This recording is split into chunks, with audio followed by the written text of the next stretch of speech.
할렐루야. 예배신 여러분 환영합니다. 에베소서로 다시 돌아와서 이제 계속해서 이제 목표하기는 올해 안에 에베소서를 끝내고 이제 내년부터는 새로운 말씀으로 들어가고자 하는 소망이 있습니다. 3월 26일 날 마지막으로 에베소서 5장 7절까지 설교를 하고 거의 한 달 반 동안 다른 말씀들을 전했기 때문에 에베소서 5장의 내용들을 여러분이 잘 기억을 못하실까 봐 간략하게만 요약을 드리면 에베소서 5장은 전부 다 명령입니다. 명령. 뭐뭐 하지 말라 또는 뭐뭐 하라, 이렇게 하라 저렇게 하라, 명령입니다. 1절에서 7절까지는 우리가 예수를 믿는 사람이라면 이런 건 하지 말라라고 하는 부정명령들이 쭉 있고, 그리고 8절에서 14절까지는 예수 믿는 사람들은 이렇게 행해야 된다라고 하는 긍정의 명령들이 있고, 15절에서 21절까지는 세상 가운데서 어떻게 살아야 되는가에 대한 명령, 그리고 22절에서 이제 마지막 절까지는 가족 관계에 대한 말씀이 시작하는데 특별히 남편과 아내에 대해서 많은 말씀들을 합니다. 전부 다 그리스도인의 삶에 대한 명령들입니다. 오늘부터 이제 한 3주간 8절에서 14절 말씀을 살펴보려고 합니다. 그리스도인으로서 어떻게 행해야 되는가에 대한 명령. 먼저 8절을 한번 보시기 바랍니다. 8절은 이렇게 시작합니다. 너희가 전에는 어둠이더니 이제는 주 안에서 빛이라. 여기에 어둠과 빛에 대한 말이 나옵니다. 어둠은 뭐고 빛은 뭘까요? 이 8절에 나오는 어둠이란 단어는 원래 헬라어 스토코스라는 말인데, 이 말은 그냥 어두움 정도가 아니라 깜깜한 흑암을 말하는 겁니다. 그리고 또한 여기에는 또 다른 뜻도 있는데 모호함, 불확실함, 그런 뜻도 있습니다. 너무 어두워서 앞을 볼 수가 없을 뿐만 아니라 알 수 없고 모호하다는 겁니다. 이것이 하나님을 모르는 사람들의 정확한 상태임을 우리는 알 수가 있습니다. 인생의 참된 진리를 모르고 하나님도 모르고 그렇게 살아가는 사람들은 어둠에 있는 것인데, 그것은 그냥 앞을 못 본다는 영적인 소경이라는 뜻만이 아니라 그들의 삶의 모든 것이 불확실하고 모호하다는 겁니다. 첫째, 그들은 하나님을 모릅니다. 두 번째, 하나님 모르니까 어떤 것이 올바른 삶인지도 모릅니다. 그러니까 그냥 뭐 자기 마음대로 자기 하고 싶은 대로 살아가는 거죠. 얼마 전에 이제 뉴스에 아주 토막 뉴스로 나왔습니다. 우리나라에서 최초로 남자 부부를 법정에서 합법 부부로 인정을 했습니다. 이게 시작이랍니다. 이게 신호탄이에요. 우리나라에서는 원래 그렇게 안 됐었거든요.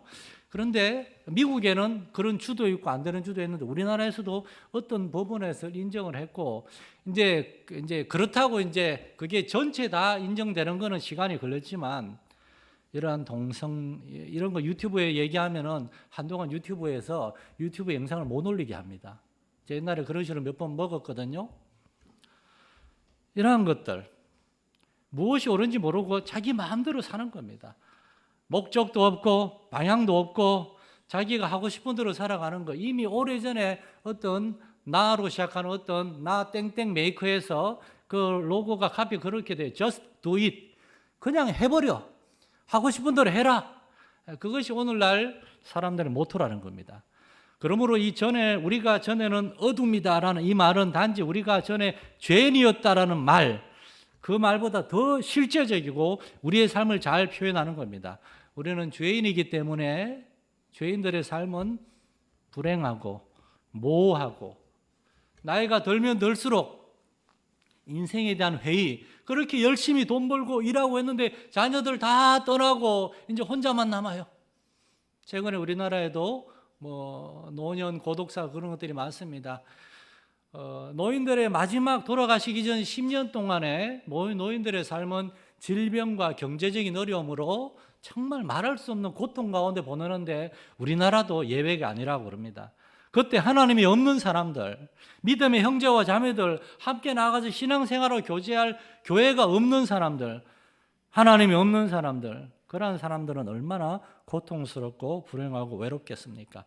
기독교 복음의 시작은 이러한 어둠의 상태를 정확하게 바라보는 겁니다. 아, 저것이 하나님이 없는 삶이구나. 그렇다면 하나님이 있는 삶, 빛의 삶은 어떤 것인가? 빛의 삶. 먼저 에베소서 앞에서 사도는 어둠의 삶에 대해서 2장 11절부터 이렇게 얘기합니다. 그때 우리는 육체로 이방인이고 그리스도 밖에 있었고 이스라엘 나라 밖의 사람이고 약속에 대하여 외인이고 세상에서 소망이 없고 결론적으로 하나님도 없는 자였다고. 그리고 2장 1절에 2절에서는 우리는 허물과 죄로 죽어 있었고 이 세상 풍조를 따라서 우리 육체의 욕심을 따라서 우리 육체와 마음에 원하는 대로 그러고 살지 않습니까? 그러다가 결국 영원한 지옥에 던져질 본질상 진노의 자녀였다. 이것이 바로 어둠의 상태라는 겁니다. 그렇다면은 빛의 상태는 무엇입니까? 빛의 상태는 예수 그리스도를 통하여 하나님이 세상을 창조하셨고 하나님이 우리에게 생명을 주셨고 하나님이 그 아들 우리에게 보내주셨고 우리가 하나님을 알기를 원하고 하나님은 이 세상만이 아니라 이 세상과 앞으로 우리가 들어갈 새로운 세상, 그걸 우리는 이 세상이라고 그러고 그거를 저 세상이라고 그러죠. 거기에 모든 삶을 주관하시는 하나님이 계시다는 걸 아는 것. 그래서 우리는 하나님의 자녀로서 이제는 빛의 자녀로서의 거룩하고 복되고 영광스러운 삶이 예비되어 있다는 걸 아는 것, 이게 빛이라는 겁니다. 사도는 8절에서 너희가 전에는 어둠인데 지금은 주 안에서 빛이 되었다는 걸 기억하라는 겁니다. 사랑하는 성도 여러분, 여러분에게 이러한 여러분의 구원에 대한 진지한 깨달음과 확신이 있기를 축원합니다. 이러한 것으로 우리 자신을 볼 수가 있어야 되고 다른 사람을 볼 수 있어야 됩니다. 그때 우리는 하나님께 감사할 수 있고 아까 우리 찬양한 것처럼 어렵고 힘들 때는 왜 이런 일이 나에게만 있습니까? 여러분 믿음의 사람 엘리야도 그랬어요. 하나님 다 하나님 거역하고 떠나고 나밖에 없습니다. 왜 나만 이렇게 고생 힘들게 살아야 됩니까? 그러한 마음이 들 수도 있으나 그러나 하나님 우리에게 말씀을 주실 때 우리는 그 음성에 귀를 기울이고 그 하나님의 음성은 세미한 음성으로 들려옵니다. 예배할 때, 기도할 때, 찬양할 때 하나님의 성령 우리에게 말씀을 주실 때 그것을 우리가 들으면서 우리는 깨어나는 겁니다. 깨어나는 겁니다. 그리고 우리의 삶은 이제 변화되는 겁니다. 이 어둠의 삶과 빛의 삶의 분명한 대조를 우리가 볼 수 있어야 돼요. 아주 오래된 영화인데 여러분 미션이라는 영화를 혹시나 좀 나이가 있으신 분들은 아실 겁니다. 1986년에 나온 영화인데 천주교에서 만든 남미 선교 그 어떤 사건을 다룬 영화입니다. 이 영화에는 두 명의 주인공이 나옵니다. 가브리엘의 오보에라는 노래로 그 오보에로 유명한 예수의 신부 가브리엘 신부님하고 이 신부님을 대적한 원주민 사냥꾼 멘도사라는 사람입니다. 보면은 가브리엘 신부는 원주민들에게 복음을 전하려고 높은 폭포에 올라가서 원주민들이 노래를 좋아해요. 그리고 오보에 부르면서 원주민이 다 이렇게 불러가지고 그들이 악기를 가르쳐주고 음악을 가르쳐주고 그리고 음악을 주신 분 하나님에 대해 전하면서 거기에 교회를 짓고 복음을 전하는데 멘도사라는 이 스페인 이 이주민은 거기 와서 원주민들을 잡아가서 노예로 파는 사냥꾼이었습니다. 그 원주민들에게 공포의 대상이었습니다. 그런데 이 멘도사 사냥꾼이 한 여인을 사랑했는데 나중에 알고 보니까 그 여인이 자기 남동생하고 사랑하는 사이였다는 걸 알게 됐어요. 질투에 눈이 멀은 이 멘도사는 남동생하고 결투를 해가지고 그만 남동생을 칼로 찌르고 말았습니다. 합법적인 결투에서 상대방을 죽음에 이르게 한 것이 그 당시엔 죄가 되지는 않았어요. 그러나 그날 이후로 멘도사는 자기 친동생을 칼로 죽인 이후로 넋이 나갔습니다. 방에서 몇 날 며칠 밥도 안 먹고 죽은 것처럼 지내고 있는 멘도사에게 저 폭포 위에 원주민 선교를 하던 가브리엘 신부가 그 사람 소식을 듣고 내려와서 찾아갔습니다. 그리고 그에게 이렇게 묻습니다. 당신의 그 피 묻은 손으로 저지른 죄의 용서를 받아야 되지 않겠습니까? 그러자 멘도사 사냥꾼은 내 동생은 이미 죽었고 나는 그 누구에게도 용서받을 수 없어. 나는 죄인으로 이러다 죽을 것이요. 그러자 가브리엘 신부가 이렇게 얘기했습니다. 당신은 동생에게만 죄를 지은 게 아니라 저 폭포 위에 수많은 원주민들에게도 죄를 지었고 가장 먼저는 하나님께 죄를 지었어. 당신이 그 원주민들에게 가서 용서를 구해서 그들이 당신을 용서해 준다면 하나님도 당신을 용서해 줄 것이요. 영화에서는 쉽게 넘어가진 않지만 멘도사는 한참 시간이 지난 뒤에 자신의 동생을 찔렀던 칼과 원주민들을 사냥할 때 썼던 갑옷과 무기들을 다는 그물망에 담아가지고 그거를 줄로 연결해서 어깨에 메고 그 폭포 위로 올라갑니다. 떨어지고 올라가고 떨어지고 올라가기를 반복하다가 한참 만에 원주민 마을에 도착했습니다. 그러자 그 원주민들은 자기의 친족들을 잡아갔던 멘도사를 보고 칼과 화살을 들고 달려들어서 그 멘도사를 발로 차고 그의 목에 칼을 갖다 댔습니다. 멘도사는 아무런 저항도 하지 않고 죽으면 죽으리라고 가만히 있었어요. 그런데 갑자기 원주민이 이 멘도사 사냥꾼의 그 줄을 칼로 끊었습니다. 그러자 이 사냥꾼의 그 짐이었던 무거운 칼과 무기들이 폭포 밑으로 다 떨어져서 물속으로 가라앉았어요. 그걸 지켜보고 있던 이 잔인한 사냥꾼 멘도사는 갑자기 엎드려서 막 오열을 하기 시작합니다. 그러자 가브리엘 신부하고 원주민들이 다 와서 그를 꼭 끌어안아줘요. 그날 이후로 이 사람은 완전히 새 사람이 되었습니다. 전에 그 사람은 어둠이었고 모든 사람들에게 미움과 두려움과 공포의 대상이었던 이 사람은 가장 다정하고 편안한 사람이 되었습니다. 하나님과의 관계가 회복되니까 이 사람은 더 이상 어둠의 사람이 아니고 사랑의 사람이고 겸손한 사람으로 변화가 된 겁니다. 여러분, 우리의 삶에 이러한 분명한 변화가 있기를 축원합니다. 하나님도 보시고 우리 주변 사람들도 이걸 봤을 때 저 사람이 정말로 예수 믿는 사람이구나 알게 되는 겁니다. 오늘 8절 말씀의 사도는 우리에게 당신이 전에는 어둠이었으나 이제는 이 땅에 오신 주 예수 그리스도 안에서 빛이 되었으니 그러므로 빛의 자녀들처럼 행하시오. 그리고 이제 빛의 자녀들이 어떻게 살아야 되는가 세 가지 말씀을 하는데 9절에서 14절 사이에 첫째, 빛의 열매를 맺는 삶, 두 번째, 주님을 기쁘시게 하는 삶, 세 번째, 어둠의 일에 참여하지 않고 도리어 책망하는 삶, 이 세 가지 명령이 나옵니다. 오늘부터 3주간 이 명령을 살펴볼 건데 첫 번째로 빛의 열매를 맺는 삶. 빛의 자녀들은 빛의 열매를 맺어야 해요. 9절 말씀에 빛의 열매는 모든 착함과 의로움과 진실함이 있느니라. 사도는 아주 구체적으로 세 가지를 얘기합니다. 예수님을 믿는 사람들, 우리 안에 예수님을 모신 사람들의 삶에는 착함과 의로움과 진실함이 있어야 되는데 모든이라고요. 우리의 삶의 모든 부분에 있어서 교회 안에서만이 아니라 우리의 가정에서, 여러분의 삶의 자리에서, 우리의 마음 안에서만이 아니라 우리의 말과 우리의 행실 열매, 삶의 모든 부분에서 이 착함과 의로움과 진실함이 나타나야 된다는 겁니다. 첫 번째로 착함이란 무엇인가? 말 그대로 그것은 goodness, 영어 성경에 goodness, 착함, 선함, 그런 찬양이 있잖아요. God is good, 하나님은 선하시다. 예수님은 마가복음 10장 18절에서 네가 어찌하여 나를 선하다 하느냐, 하나님 한 분 외에는 선한 이가 없느니라. 그리고 요한복음 10장 11절에서는 나는 선한 목자다, 선한 목자는 양들을 위하여 목숨을 버린다.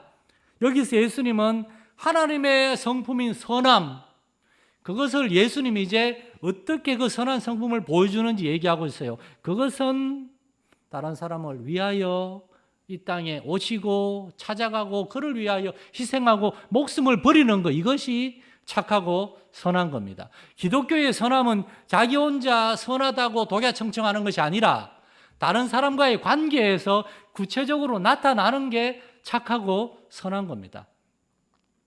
죄인들의 마음은 본질적으로 이기적이고 자기 자신만 생각해요. 그러나 하나님을 닮은 사람, 하나님의 자녀가 된 사람은 이타적입니다. 다른 사람의 기쁨과 즐거움에 같이 기뻐하고 같이 축복해주고, 다른 사람 잘 되는 것 때문에 세상 사람들은 뭐라 그럽니까? 배합한다 그러죠? 사촌입니까? 사돈입니까? 자, 어느 누군가 땅을 사면 배가 아프다고. 그것이 아니라 함께 기뻐하고, 그리고 다른 사람이 슬퍼하고 고통을 당할 때 그 봐라 하는 것이 아니라 같이 슬퍼하고 울어주는 그러한 것이 착하고 선한 겁니다. 하나님을 보십시오.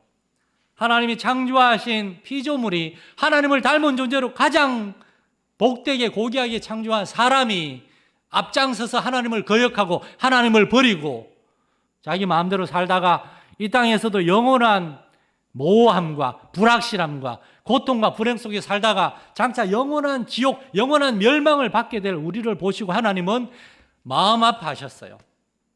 성경에 예수님이 웃었다는 말은 없습니다. 그러나 예수님이 우셨다는 말이 얼마나 많습니까? 얼마나 자주 우셨습니까? 그게 하나님의 마음입니다. 그래서 하나님이 그 아들을 보내셔서 우리는 스스로 해결할 수 없는 죄를 예수님이 다 짊어지시고 가장 고통스럽고 가장 저주스러운 십자가에서 죽으심으로 누구든지 그 십자가 앞에 나와서 빈손 들고 나와서 다른 거 필요 없습니다. 우리의 선행과 공로, 지식, 돈 그런 거 다 필요 없고 빈손 들고 나와서 십자가를 붙드는 사람들을 하나님은 용서하시고 받아주신다 그러잖아요. 그리고 죄인 한 사람이 회개하고 하나님께로 돌아올 때 하늘에서는 천군 천사와 함께 하나님이 잔치를 베푸신다고 성경은 말씀하고 있습니다. 하나님은 우리 때문에 슬퍼하시고 또한 우리 때문에 기뻐하시고 이것이 하나님의 마음이고 이것이 바로 하나님의 선하신 성품입니다. 그리스도인이 빛의 자녀가 되었다, 하나님의 자녀가 되었다는 말은 우리도 다른 사람 때문에 같이 울어주고 다른 사람 때문에 같이 슬퍼하고 다른 사람의 아픔에 동참하고 그들이 기뻐할 때 누구보다도 같이 기뻐해주는 그게 가족 아닙니까? 모든 착함이란 나 혼자 착하다라고 생각하는 것이 아니라 그 착함과 선함은 다른 사람과의 관계에서 하나님과 우리 주 예수 그리스도의 본을 따라서 나타나는 것인 줄 믿으시기 바랍니다. 두 번째로 의로움, 빛의 자녀가 맺어야 될 두 번째 열매 의로움. 의로움은 정의로움, 공의로움 그런 의로움이 아닙니다. 옳고 그름을 딱 판단하는 그런 의로움이 아니라 그건 영어로 justice죠. 그런데 오늘 본문에 9절에 나오는 의로움은 영어 성경에 righteousness라고, righteousness, 올바름, 참됨. 이 단어는 영어의 right, 우리 한국 사람들 다 하는 오라이 할 때 그 오라이, 그 오라이가 all right입니다. all right이 뭡니까? 모든 것이 오케이니까 뒤로 와도 된다. 차 뒤로 뺄 때 오라이 그러잖아요. 이 영어의 right는 여러 가지 의미를 다녔는데 올바름, 정당함, 틀림없는 그런 뜻도 있는데 또 하나 무슨 뜻이 있는가 하면 똑바른 그런 뜻이 있습니다. 오른쪽이 right잖아요. 그런데 왜 오른쪽이 똑바른가? 오른쪽만 아니라 왼쪽은 이제 상징적으로 왼쪽은 잘못된 거 그리고 오른쪽이 똑바른 길이라는 거예요.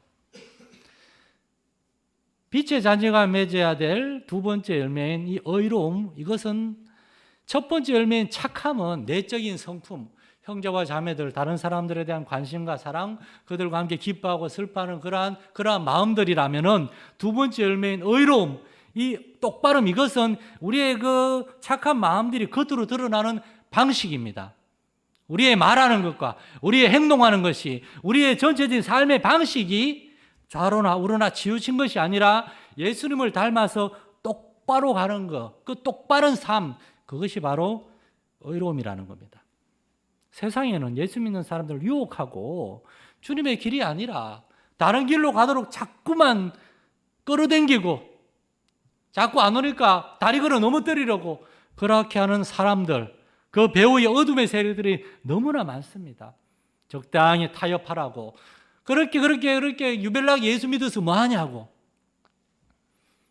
타협이란 뭡니까? 거래입니다. 내가 원하는 것을 세상에서 무언가 내가 받고 그리고 내 걸 좀 포기하고 내려놓는 거예요. 그런데 세상이 우리에게 주겠다고 하는 게 뭡니까, 여러분? 세상이 우리에게 줄 수 있는 것, 여러분, 두 가지밖에 없습니다. 돈과 명예입니다. 마태복음 4장 초반부에 마귀가 예수님을 시험하면서 예수님에게 내건 두 가지 시험거리가 그겁니다. 내게 절하라. 나에게 경배한 내가 세상의 모든 부와 명예를 다 주겠다. 높은 데서 뛰어내리라. 천사가 너를 받들면 사람들이 야, 저분이 하나님의 아들이다. 너를 떠받들 것이다. 그렇게 사람들에게 인정받고 떠받들고 그리고 부와 명예를 가지고 하나님의 일을 해라. 그게 마귀의 유혹인데 마귀는 사탄아 물러가라.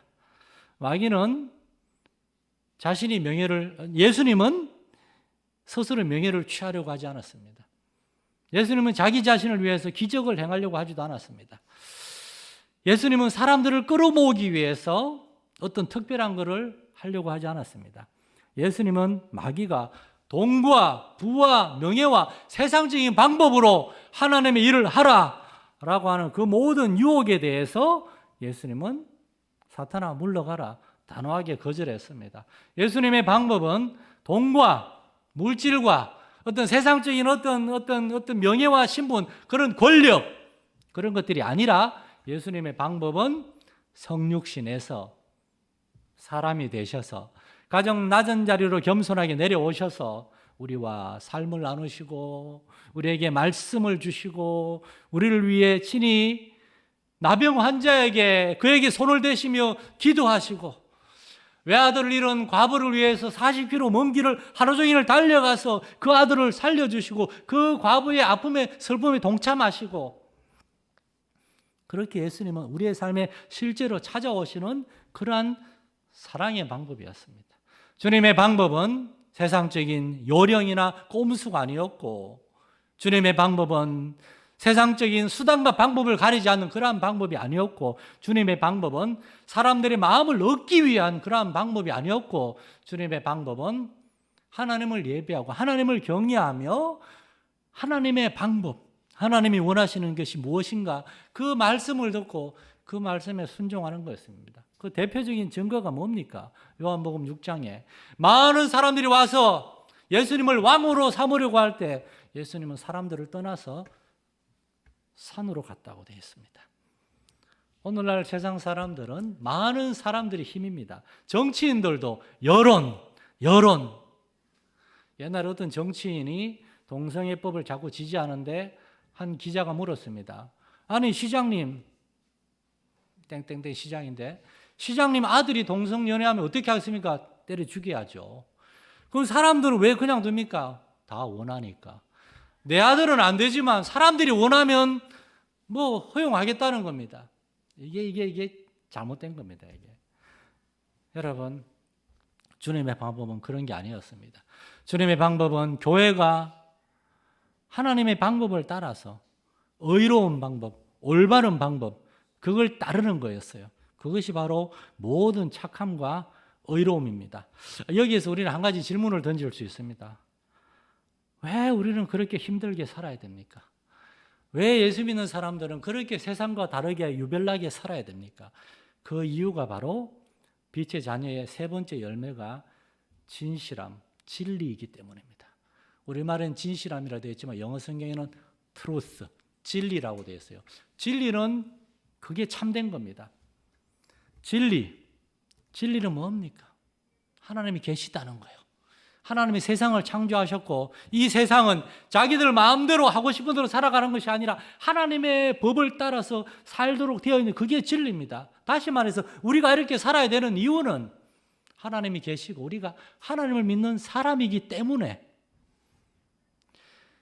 우리가 교회 다니면서 말씀을 듣고 배우고 기독교 신앙의 더 깊은 곳으로 들어가면서 배워야 될 중요한 사실은 하나님이 어떤 분이시고 하나님을 믿고 섬기는 삶이란 구체적으로 어떤 것인가 하는 겁니다. 여러분, 그 말씀을 듣고 배우지 않으면은 자꾸만 세상하고 타협하고 거래를 하게 돼 있어요. 하나님은 세상 모든 사람들이 알도록 세상의 진리를 계시하셨습니다. 로마서 1장 20절에 보면 창세로부터 그의 보이지 아니하는 것들 곧 그의 영원하신 능력과 신성이 그가 만드신 세상 만물이 분명히 보이 알려졌다 말씀하십니다. 여러분, 며칠 전에 우리나라 누리온과 또 하늘로 인공위성 비슷한 거 하나 쌓아 올렸죠. 우주로 가려고 난립니다. 우주로 가려고. 우주를 연구하는 사람들 중에 많은 사람들이 이렇게 고백합니다. 우주를 알면 알수록, 우주에서 지구를 바라보면 바라볼수록 창백하고 푸른 점의 지구가 그냥 허무한 지구가 아니라 이 작고 연약하고 보잘것없는 지구가 얼마나 특별한 손길에 의해서 보호받고 지켜지고 있는지 알 수 있다는 거예요. 하나님이 땅, 지구를 창조하시고 이 땅을 잘 돌보도록 하늘에 해와 달과 별들을 창조했습니다. 그것들이 지구를 따라 돌진 않아요. 지구가 해를 돌아요. 그러나 해와 달과 별들은 지구를 위해서 하나님이 만드셨고 이 땅에 공기와 물과 토양을 만드셔서 사람이 발을 디디고 살 수 있게 만드셨고 저 에베레스트 산 저 꼭대기 올라가면 숨을 쉴 수가 없답니다. 제가 아무리 산을 좋아해도 저는 그런 데까지 올라갈 생각은 없어요. 숨 쉬고 여기 낮은데 하나님이 살라고 말씀하셨는데 왜 자꾸 거기 올라가려고 그러는지. 하나님이 이 땅을 만드셨고 그리고 때로 우리는 옆에 사람들을 한번 볼 필요가 있습니다. 우리의 사랑하는 사람들, 우리의 부모님들은 왜 우리를 사랑해가지고 우리를 이렇게 키우고 양육하는 것일까요? 여러분, 하나님이 없고 하나님의 사랑을 모르면 세상은 지옥입니다. 지옥. 우리는 텔레비전에서 매일마다 하나님 없다는 사람들이, 얼마 전에도 어떤 자녀 돌보는 사람에게 아이를 맡겨두고 맞벌이 부부가 일하러 갔는데 그 아주머니가 아기를 다리를 들었다가 툭 던지고 아기가 뒤로 넘어져서 딱딱한 플라스틱 머리가 꽁 하고 부딪혔는데 그러면 만지고 호호 부러지고 쓰다듬어 줘야죠. 본 척도 안 하고. 7개월, 9개월 될 아기. 우리의 마음에 하나님이 없으면 여러분, 우리의 삶에 하나님이 없으면 지옥입니다. 그럼에도 불구하고 세상 사람들은 그 어둠에서 벗어나려고 그러지 않고 빛으로 나오려고 그러질 않습니다. 왜 그럴까요? 왜 그럴까요? 혹시나 빛의 자녀인 우리가 그들에게 여기가 빛이라는 것, 우리가 빛의 자녀라는 것, 우리가 빛의 열매를 맺고 있다는 것을 모든 착함과 의로움과 진실함을 그들에게 보여주지 못해가지고 혹시나 그들이 우리에게 오지 않고 있는 것은 아닐까요? 그러므로 사랑하는 성도 여러분, 우리가 어둠의 삶을 버리고 빛의 자녀가 되었다면 이제 빛의 열매를 추구하는 삶을 살면서 우리 주변에서 아직도 어둠에 속해 있는 사람들에게 그들의 삶이 어둠이라는 것을 깨우쳐주고 우리의 삶 안에 있는 모든 착함과 의로움과 진실함, 그 안에서 하나님으로 충만한 기쁨을 우리가 그들에게 증거함으로 그들도 마침내 전에는 어둠이었으나 이제는 주 안에서 빛의 자녀들이 될 수 있도록 그들을 인도할 수 있는 저와 여러분 될 수 있기를 간절히 소망합니다. 살아계신 하나님 아버지, 바울 사도의 이 메시지를 받아들은 에베소 사람들이 사도가 복음을 전하기 전에는 에베소에서 아프로디테라고 하는 비너스라고 하는 미의 여신을 숭배하는 그 음란하고 악한 우상 숭배자의 삶을 살다가 예수님을 만나고 바울 사도를 통해 예수 그리스도 복음을 듣고 이 세상은 우상들이 다스리는 세상이 아니라 살아계신 하나님, 전능하신 하나님, 우리를 너무나 사랑하시는 인격적인 하나님이 창조하신 세상이라는 그러한 진리의 말씀을 듣고 어둠에서 벗어나 빛으로 나왔기 때문에, 그러므로 우리는 이제 빛의 자녀요 빛의 열매를 맺어야 된다고 사도가 얘기하는 이 말씀을 오늘 우리가 들었습니다. 우리 주변에도 아직도 어둠 속에서 살아가는 수많은 사람들을 봅니다. 그들은 자기들의 삶에 나름 만족하고 있다고, 즐거워하고 있다고, 재미있다고 말하지만 그러나 그들의 궁극적인 운명에 대해서 전혀 알지 못하고 생각하고 있는 그들을 위해서 우리는 기도하게 하시고 우리가 빛의 자녀로서 살아가는 삶을 그들에게 보여줌으로 그들을